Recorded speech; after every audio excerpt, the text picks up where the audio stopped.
In the last video, we had a little bit of a review of classical economics, and then we talked about how Keynesian thinking was a departure, especially, and why it might have made sense in the context of the Great Depression, where the economy was operating well below its potential.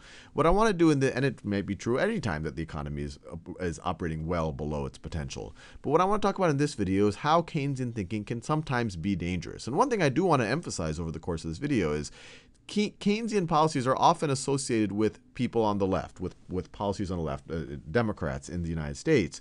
But the Republicans also are, for the most part, especially mainstream Republicans, especially the last several administrations, they have practiced what can only be described as Keynesian policies. When the economy started to recede, they tried to stimulate it by shifting aggregate demand to the right somehow. And we'll talk about that they tried to do it in a slightly different way through tax cuts instead of government increases, spending increases, but it was Keynesian in its underlying thinking. Now, just as a bit of a kind of backup, I'm going to talk a little bit more about that cycle that we talked about in the last video. So if you had person A, person B, person C, and person D, or maybe they're firms, and B supplies A supplies D supplies C, and C supplies B. And for the sake of simplicity, we said that they're all supplying 2 units of their good and service to each other. And let's just say that C has a bad dream, feels pessimistic, ate something bad, and all of a sudden isn't feeling good about the future and wants to buy less just out of caution. Maybe wants to hoard a little bit of cash just in case C needs it. And so he buys a little bit less from D. So he buys a little bit less than D, but D says, gee, my business is bad. Now I can't afford as many goods and services. Buys less from A does the same thing from B, and then B's business is bad, so buys less stuff from C, goods and services from C, and now C feels like they're psychic. But even though we see that it was actually a self-fulfilling prophecy, that C's pessimism actually led to that reality actually occurring. And in a worst case, it actually could get worse and worse. He could say, wow, I was pessimistic and I was right. My business actually did get bad. Maybe it even got worse. Maybe it got worse than C had expected. And then C could then say, well, I'm going to buy even less. Maybe I'm only going to buy a half from D.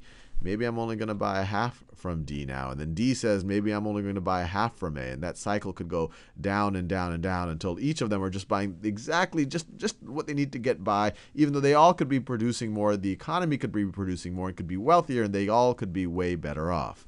And so this is, at least in my mind, a pretty good description of what happens in depressions, especially the Great Depression. And so there might be a rationale to say, hey, look, why doesn't the government come here at some point in this economy and stimulate demand? So why doesn't the government come here? So let's say B is already buying 1 from C. The government comes and says, hey, I'll buy another one. I'll buy another one from C. And then C says, hey, gee, things are good again. I can buy 2 from D. D could buy 2 from A. And then A can buy 2 from B, and then B can buy 2 from C, and so things have kind of gotten back to their potential state. The economy is revving.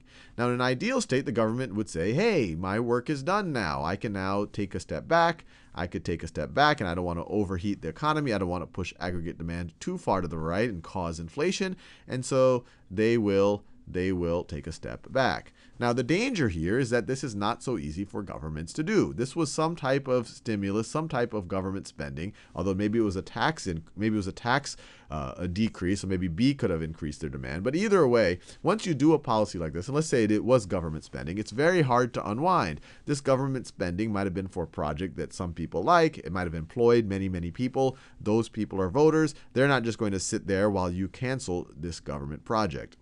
And so there's a risk that maybe there is a justification for Keynesian policy, but when it's time to undo that Keynesian policy, to undo that stimulus, it's very hard to do it. It's kind of a sticky policy.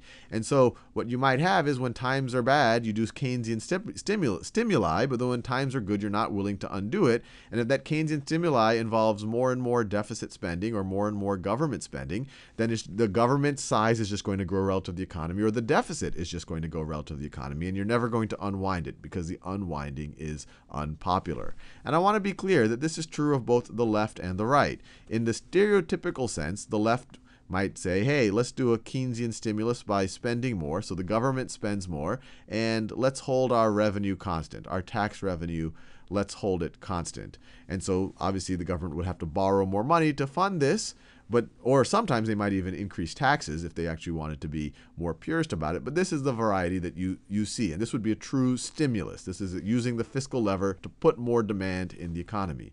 But on the right, you often see the other side. You see taxes being lowered, essentially saying instead of the government spending it, why don't we let people decide where to spend it, and they might spend it in a more efficient way.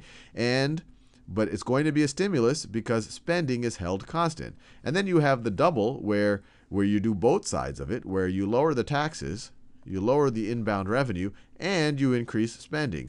And this is true. This has been done by both Republican and Democratic administrations, lowering taxes, but then going and starting a hugely expensive war. And obviously, this will increase deficits. And there might even be a justification for doing any of these, a Keynesian justification, if the economy truly is operating well below its potential.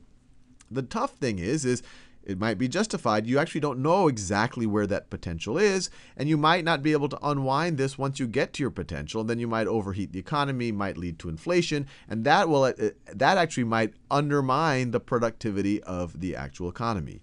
The other negative of a Keynesian mindset is what happens over the long run. In the short run, this might make a lot of sense. Let's prime the pump. Let's get this cycle to happen in the right way again.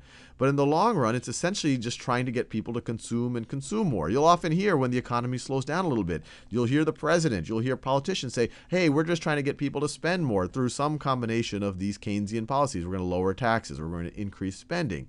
But they never say, you'll never hear them say, hey, we want people to save more so that we can invest more, so that in the classical sense, we can increase our total productive capacity. Now, the U.S. has kind of gotten a free pass on this because the U.S. has been doing essentially the deficit spending. It's been able to do the Keynesian stimuli, and that's why the U.S. consumer keeps spending more and more, saving less and less. The government is doing the same thing. But the U.S. has also been getting investment because it's the foreigners who've been saving and then plowing that money, and they've been essentially investing in the U.S. so that the U.S. could increase its productive capacity.